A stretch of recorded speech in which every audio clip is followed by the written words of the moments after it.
All right, this is the last few problems from the practice final review, starting with number 40. These problems dealing with the imaginary unit I. Yeah, your calculator can handle that, but sometimes it gets a little messy, especially when you're asked to evaluate I to raise to some power. First thing you need to do, if you're going to use a calculator, and I would suggest that, especially for 43 and 44, make sure you go to Mode and make sure your calculator is set to A plus BI. All right, the first option is real. You want to set it to in mode. It's down at the bottom. Maybe it's a third or maybe it's a fourth or fifth option. A plus BI. Make sure your calculator is set. It won't affect anything else, but to do these problems, to get them correct, especially something like number 43 or even 44, you're going to need to have that set to A plus BI mode. All right, so when you do that, you put this into your calculator, it comes back with this funky answer. All right, now what you need to do is to ignore the part that has the E, and the rest of it is your answer, negative I. But that gets a little complicated. So the correct answer for number 40 is letter negative I, which is letter B. But here's maybe a faster way of doing this. The value I repeats itself every 4 times. In other words, I to the first power is I to the second power is negative 1. I to the third is negative I, and I raised to the fourth power is a positive 1. So the fastest way to do this is to take this exponent 27 and see how many times it repeats itself, how many 4s are there, and how many times does it go through this cycle. So if I take 27 and I divide it by 4, this is going to be 6, this is 24. I get a remainder of 3, which tells me that this value is the same as I to the third power. And I to the third power is a negative I, therefore it's a negative I. I to the third is the same as negative I. That's why it's letter B. That's the way to do it. All right, take whatever exponent, divide it by 4, and then whatever the remainder is, that's what your answer is. So in this case here, it's the remainder was 3. My I to the 27th was equivalent to I to the third power, which is the same as negative I. So make sure you have this in your notes. All right, the addition ones. Let me see if I can slide this.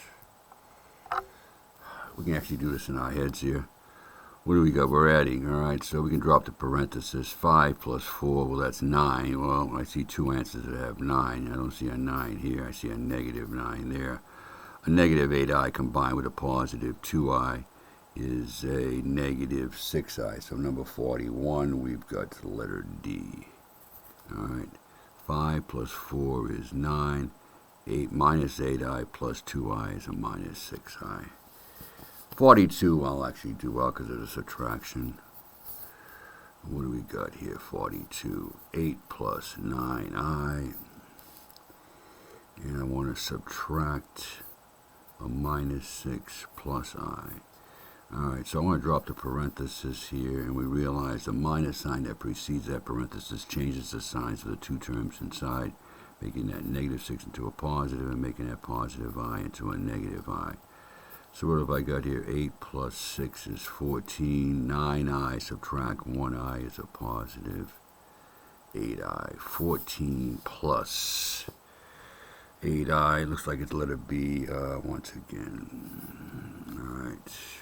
14 plus 8i. 14 plus 8i. Yeah, your calculator can handle 43, making sure, of course, you get your mode set to A plus BI, but it's not a big issue because the middle terms are going to cancel out. So even though your calculator will do it really easy, there's no harm in doing this pencil and paper.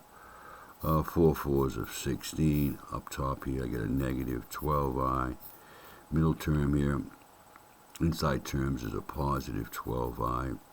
And the last term is product of the last term is negative 9i to the second. 12i and a minus 12i cancel out. 16 minus 9 times I squared is a negative 1 by definition, so this is 16 plus 9, and you get the whole number 25. And which one are we doing? So here we are here at number 43, letter D, 25. Once again, pop this into your calculator and it'll give you 25 within a couple of minutes, less than that, less than a minute. 44, yeah, I could multiply this by the conjugate 1 minus 4i in the numerator and 1 minus 4i in the denominator and the numerator, because the conjugate of 1 plus 4i is 1 minus 4i. But you really don't want to do this. You put this into your calculator, provided you've got it set to A plus BI mode. 44 will return letter A, and it's just so much easier than foiling these out. You really don't want to do that. Here you could have done it manually, but once again the calculator would have done it. Here I would definitely, with the quotients, the division problems here, I would definitely put this into your calculator and it'll return this. Alright, here again I've got 0 places, but even if you had 2 places, this would have been 3.00 minus 4.00i. So you may want to set your calculator to move to 0 places, but that's the way to go, calculator for the quotients.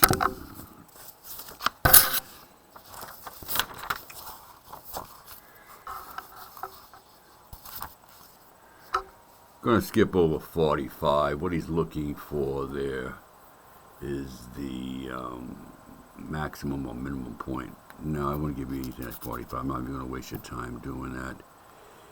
Here, number 40, what do we got? 46. You know, what you would do here is you would graph this. In fact, yeah, well, the fact that it's an even function, what will happen is you're going to find that if you graph this graph is symmetric to the y-axis, which means that it's an even function. Just graph it, you would see it.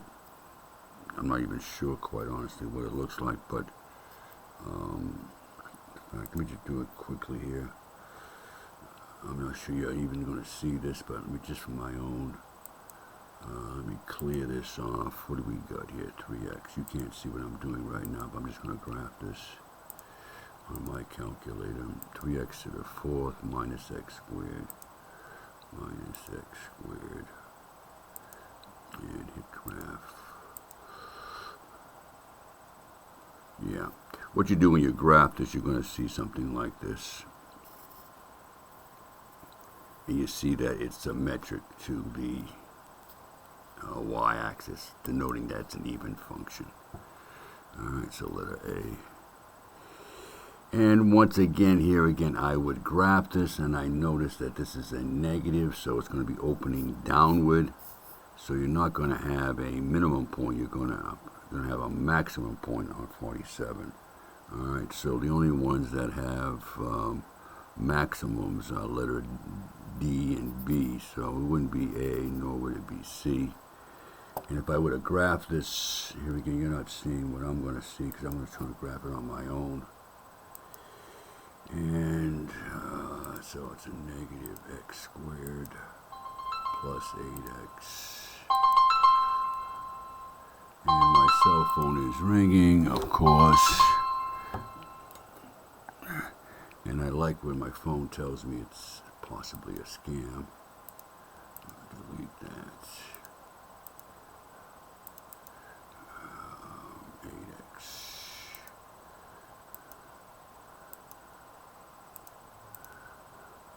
What is it? 2 plus 8x. Let me say plus 2. You're not seeing this, of course.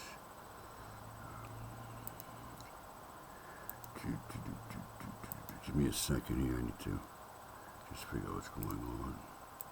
Negative 8x squared plus 8x plus 8x and plus 2.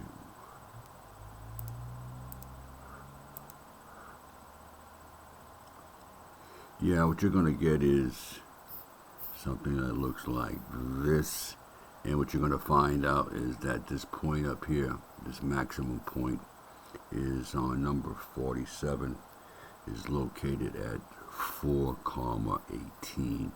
Alright, now you wouldn't necessarily see the 18, but you would know that this point here is a positive 4 and not a negative 4. All right, that's why it'd be letter C. Be a maximum at 4. But once again, by looking at it, I realized that the lead coefficient was negative, so this thing is opening downward. It's not going to be a minimum point, it's going to be a maximum point. And that maximum point is located at positive 4, 18, letter C. 47, letter C. Here again, these practice exams were made up by the math department a number of years ago. He's asking me for the degree, and what you would do, you're not going to see one like this, but if you ever were to see a problem like this somewhere else, I'm not sure, in pre-cal, number 48. All right, so to find the degree, what I'm doing is I'm simply adding the 2 degrees that are given here, all right, 11 and 4, 15, and that's what that's coming from, all right. But once again, you won't see something like that. All right. What you would do here to find the x-intercepts, this one here, I'll do out just to give you an idea. So you got f of x equal to 2 times the quantity x minus 4 times x minus 5 to the 4th power times x plus 3. So what you would do is to set this off equal to 0. All right.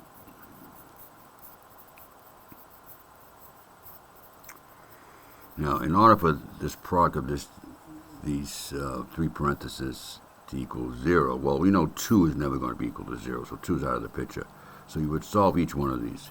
X minus 4 equals 0, then tells me x is 4. I've got x minus 5 equals 0, but 4 times, but I'm not going to repeat it 4 times. So this would give me x is equal to 5, and then x minus 3, I would set that off to equal to 0, then x would be equal to 3. So what we've got here for 49 is right here, 4, 5, and is it x minus 3? No, this is x plus 3, which would make this a minus. Okay, so I'm looking for 4, 5, and minus 3. 4, 5, and minus 3. And that was a plus. All right, so that's a plus, which means x is equal to minus 3. You would take each one of these parentheses, set them off equal to 0. You know 2 can never be 0, so 2 is not going to be one of the solutions. So that's kind of off the cuff. It's almost as if they were trying to get 58 problems, and they just sort of, hey, let's add some rinky-dink ones. You won't see anything like that.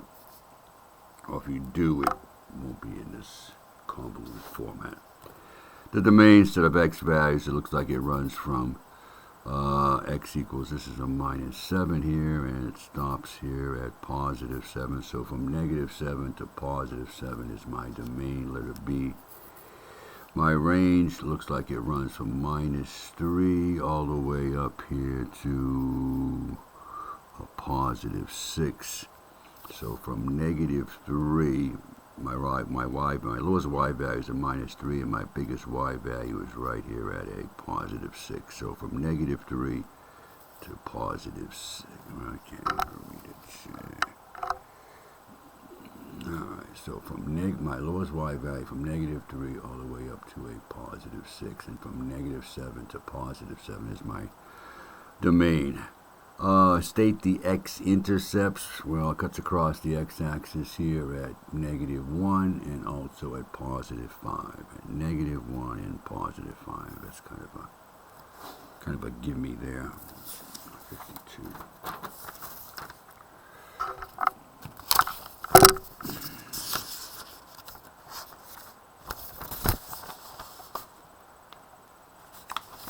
And I guess number 53,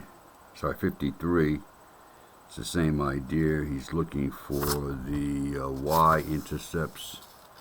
Well, it cuts across the y-axis here at negative 1. So let's see, negative 1, number 53, letter B, negative 1. Find a value of f of 2. So when x is 2, what's my y value? When x is 2, my y value is down here at negative 3. When x is 2, my y value is negative 3. 2, negative 3. And we see negative 3 right there, 54, letter D. If I draw a line, y equals negative 2, it intersects the graph. Y equals negative 2. So y equals negative 2, I would draw a horizontal line, it would hit the graph. Alright, here's my y equals negative 2. If I could draw a straight vertical line, what a mess. Let me use a pencil here. If I drew a horizontal line through y equals negative 2, there it is.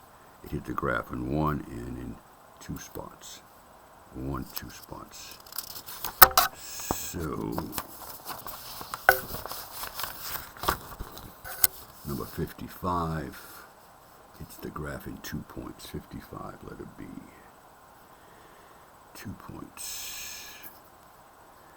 And f of 2 was negative 3. Alright. We have local maxes and minimums at x values. So, all of these kind of sound the same.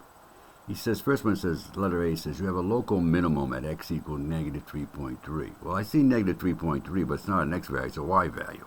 Get out of here. He says, we have a local max at x equals negative 3.3. Well, I don't have an x value of negative 3.3. I got a y value of negative 3.3. Forget that one. He says, I have a local maximum, when x equals negative 2.5. Well, there's x equals negative 2.5, but that's surely not a maximum point. It's a minimum point, all right? So, process of elimination, there it is, all right? And we also got one minimum point when x is equal to 5, right? And what is the value when x is equal to negative 2.2? Negative 2.5, it's negative 3.3.